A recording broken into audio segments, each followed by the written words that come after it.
NC State men's basketball has a big matchup on Tuesday night in PNC. It's time to lay out how to deal with the Deeks. You are Locked On Wolfpack, your daily podcast on the NC State Wolfpack, part of the Locked On Podcast Network, your team every day.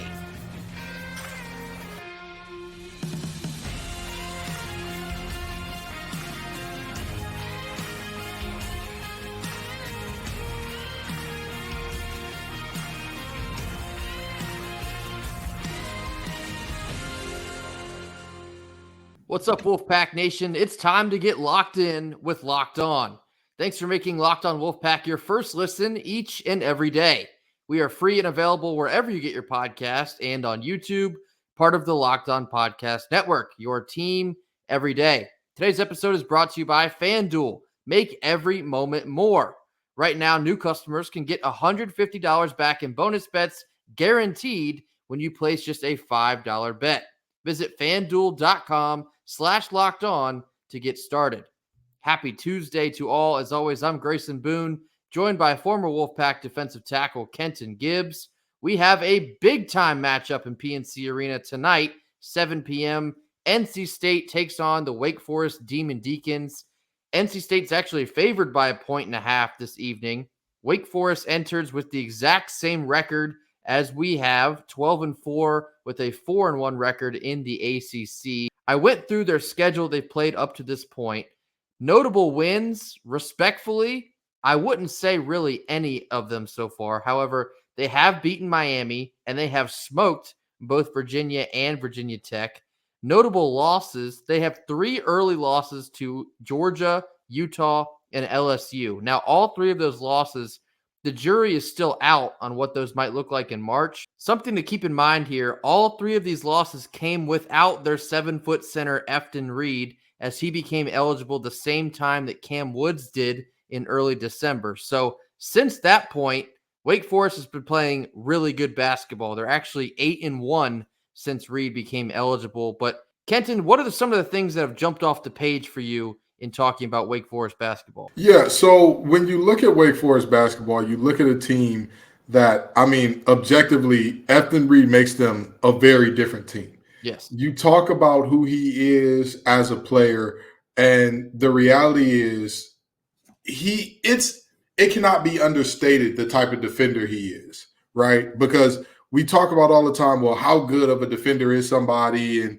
a really good defender as a big cleans up all the messes behind your defense. And he absolutely does.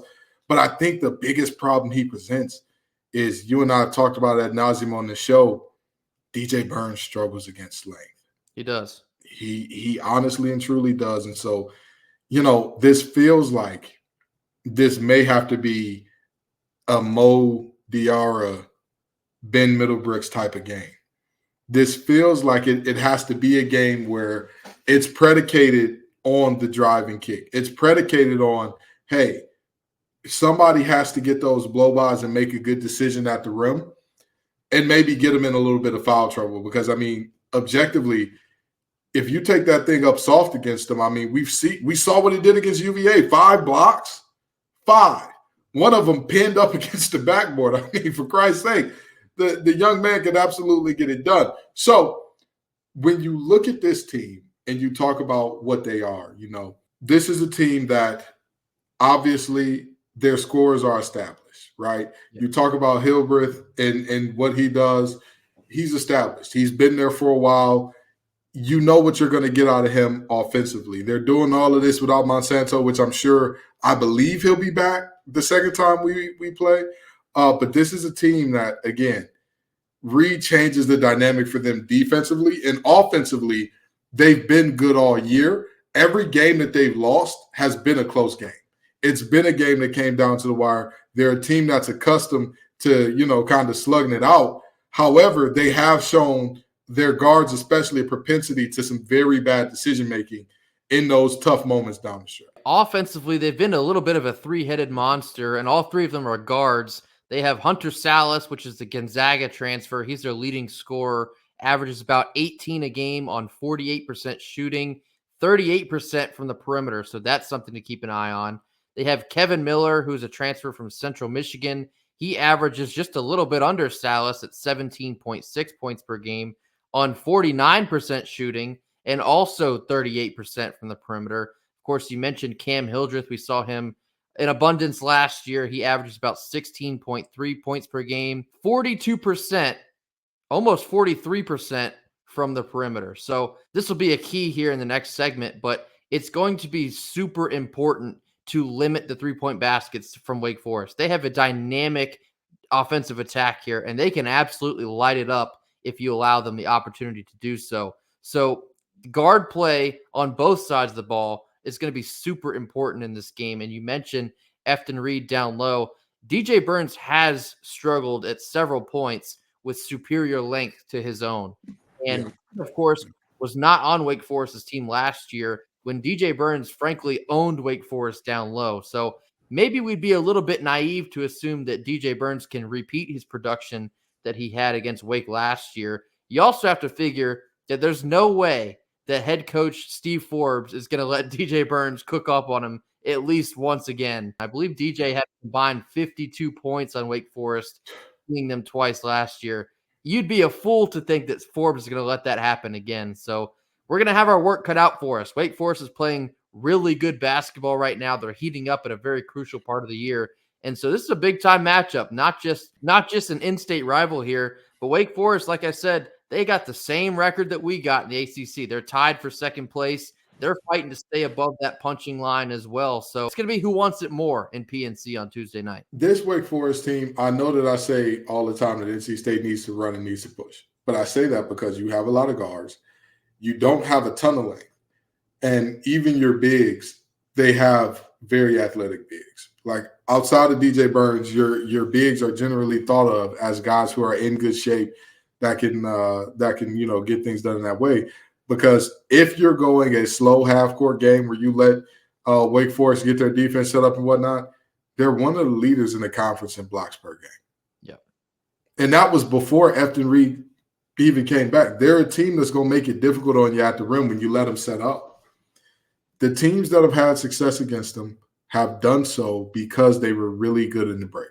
They were really good at, there's a miss, we need to push. We need to push right away before Carr and company get back. And granted, Carr isn't the greatest defender there ever was, but even he has picked up his rim protection a bit this year. So this game, to me, I think to myself, either you need to be able to push the ball extremely well, or you need to be able to finish, at the end of the day, hit some tough shots in the lane, because we've seen that inability to finish has, at multiple points, hurt us this year, especially against the boys in Baby Blue, where it was like, dude, stop hunting for fouls. Just go up strong and get yourself a bucket. And it was like, yeah, we're going up strong, and get yourself a bucket part was the part of the equation that we weren't exactly acing.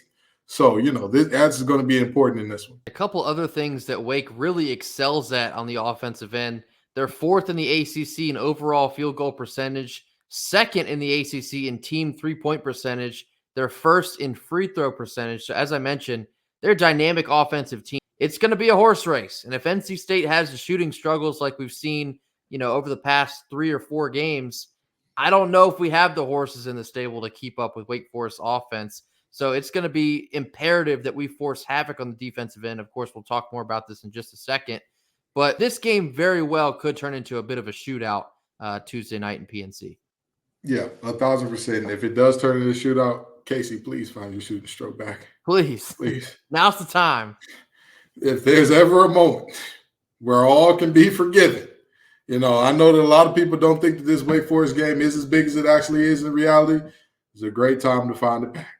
If we got to start O'Connell to get DJ Horn motivated and pissed off to go out there and just be the knockdown shooter that he can be, bring him off the bench. Tell him you are Lou Will. You are sixth man of the year. That's what you got to do. Actually, you know what? I'm going to declare this preemptively the Casey Morsell game. I think tonight is the night he's going to right the ship, and he's going to go for, I'm going to say a 20 ball. I think Casey Morsell's got a 20 ball in him on Wake Forest. Okay. We'll see how that ages, but I'm going to go ahead and float that out there. Maybe he needs Locked On Wolfpack to give him that extra push. We'll find out. But I think tonight will be the Casey Morsell game. Hey, I'm here for it. I'm here for it. If he can come out with that type of scoring, and Jaden Taylor can do his thing against one of those guards, and we do a good enough job. We'll talk about the keys in just a second, but boy, I'll tell you what, a 20-piece from Casey would be a big deal. Up next, we have Kenton's Keys laying out some of the most important details on how to beat Wake Forest. After a quick word from our sponsors. Our first sponsor of the day is Jase Medical. I know we come to sports to escape some of the crazy realities of real life, but we got to talk for just a minute about preparing for real life. According to the FDA, pharmacies are running out of antibiotics like amoxicillin right in the middle of the worst flu season in over a decade. That's pretty crazy. I can't imagine a more helpless feeling than your loved ones getting sick during a supply chain issue, keeping them from potentially life-saving medications. So thankfully, that's where Jase Medical steps in. The Jase case is a pack of 5 different antibiotics that treat a long list of bacterial illnesses, including UTIs, respiratory infections, sinusitis, skin infections, amongst many others. This stuff could happen to any of us, so it's important that you get on over to Jase Medical. Visit jasemedical.com and complete your physician encounter. It will be reviewed by a board-certified physician, and your medications will be dispensed by a licensed pharmacy at just a fraction of the regular cost. It has never been more important to be prepared than it is today. Go to jasemedical.com and use offer code LOCKEDON to get $20 off your order. That's code LOCKEDON, LOCKEDON, to get $20 off your first order. Jase Medical. Middle portion of our Tuesday show. Now, of course, it's time for Kenton's Keys. We got to figure out how we're going to beat those Deeks tonight. Yes. The first thing that we need to do to beat the Demon Deacons is very simple. Win the battle in the paint. I think that that's going to be extremely important. We talked about how DJ Burns struggles with guys who are who have a height advantage over him and all that. And so you're looking at a situation where if he struggles in the paint and we cannot get opportunities either in transition or off the dribble to get in the guys and get shots to fall in the paint, it's going to be a long day. And also, if we're allowing them, let's just be honest. If we're allowing them to have their way in the paint, it's going to be a real tough day for us because Wake Forest can shoot the three well, but their shooting percentage is not that high because of their three-point percentage.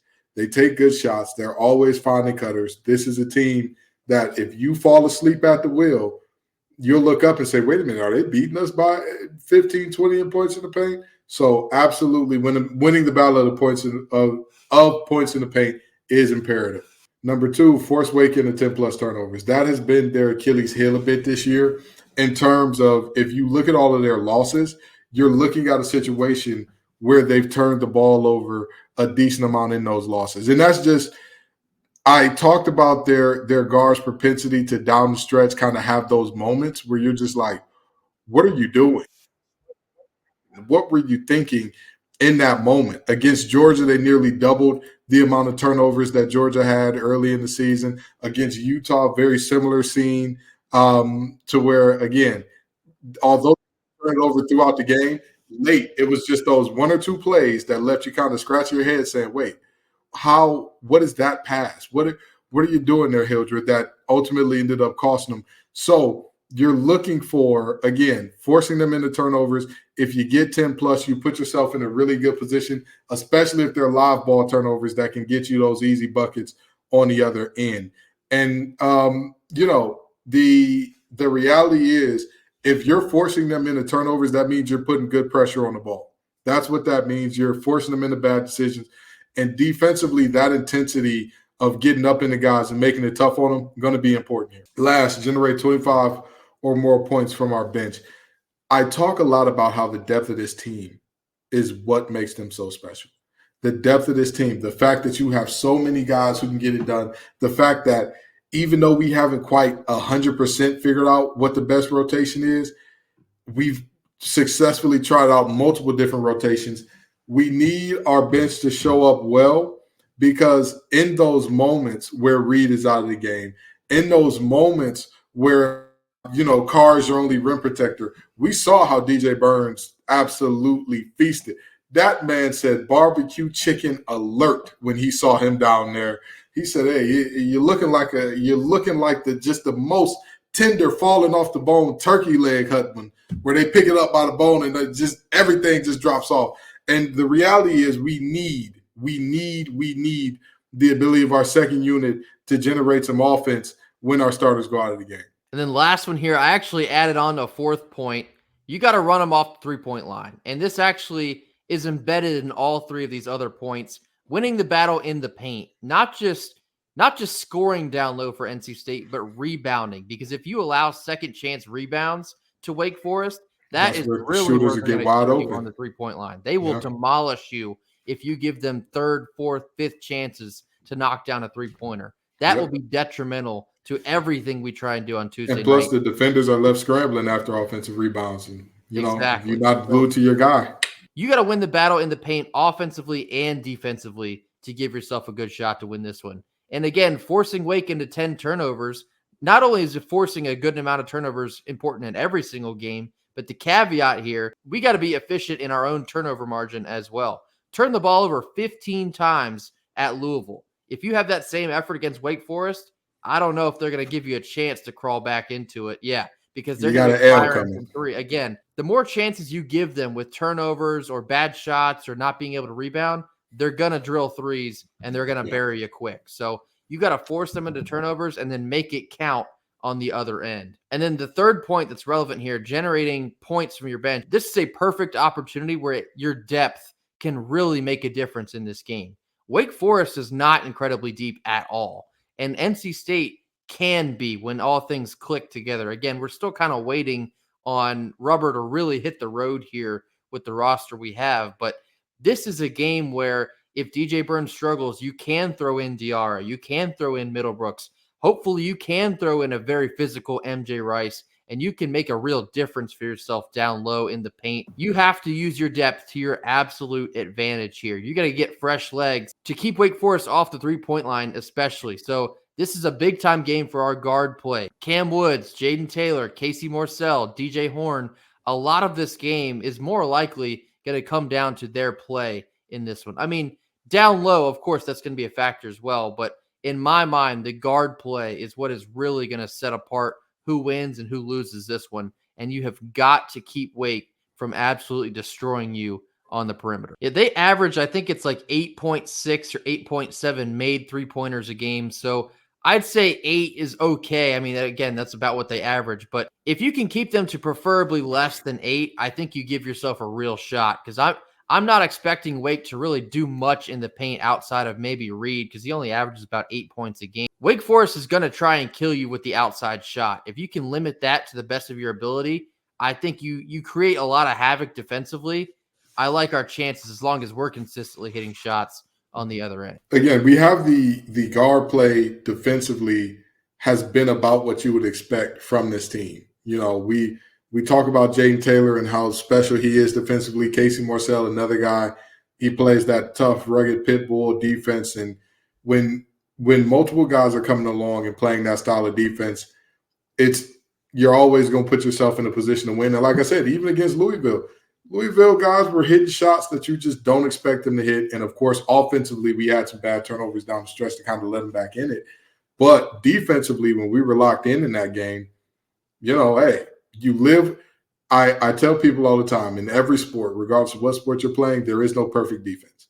There is a moment where if the offense does everything right, you kind of live with the result.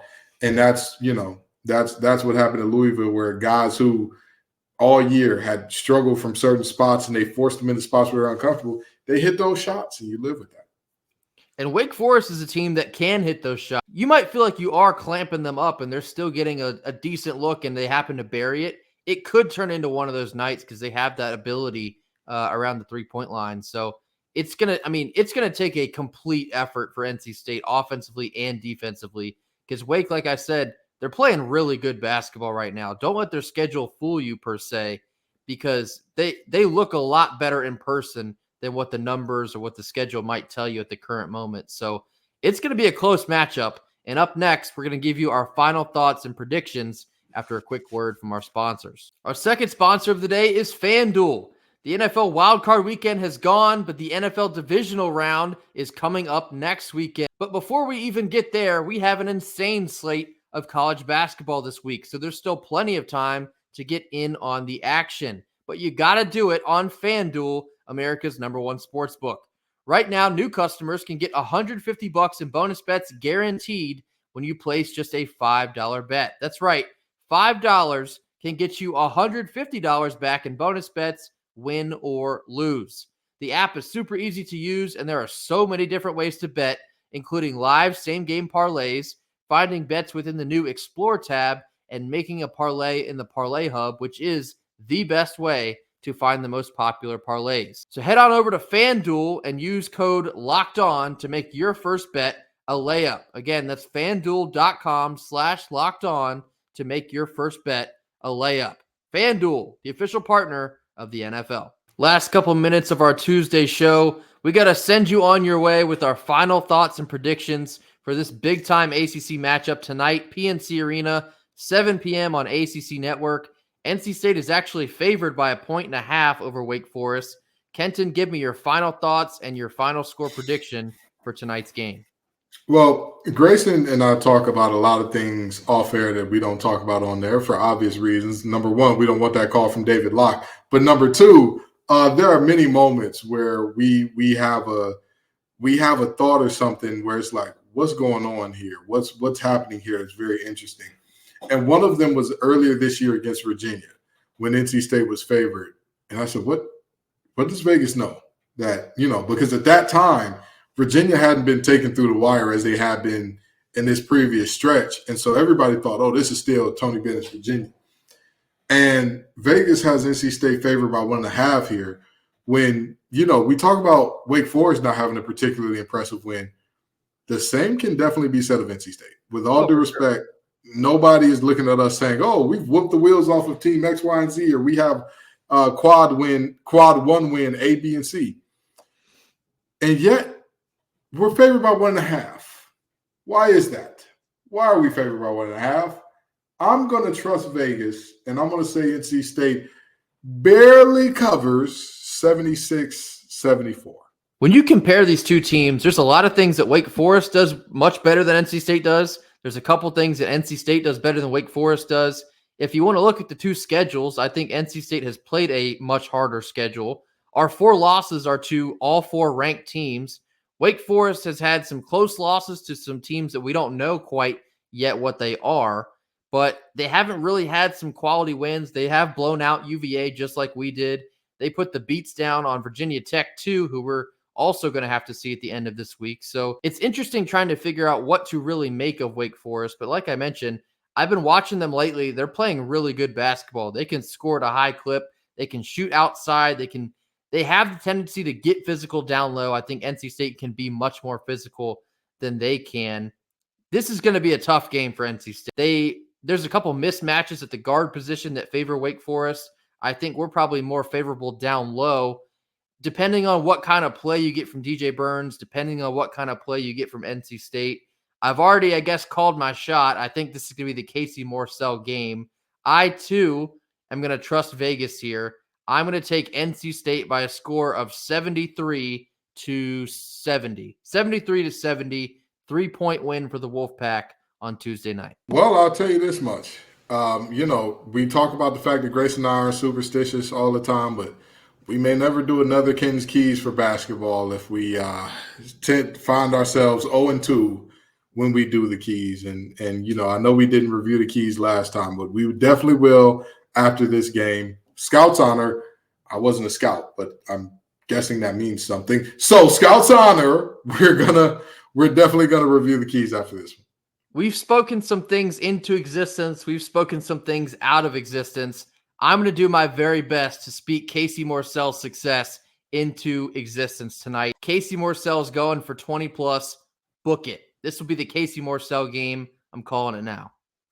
Hey, listen, you know me. The law of averages always prevails, and the averages on his career have been up. Every year he gets better at shooting the ball. This year he's seemingly falling off a cliff. There's a lot of season left. There's a lot of season left for him to go ahead and do those things. And you know what they say, when a volcano takes too long to erupt, The next time it explodes, it's hot ash and lava everywhere. And I'm expecting for Casey Morcell to be dropping tons of bombs from deep in PNC tonight.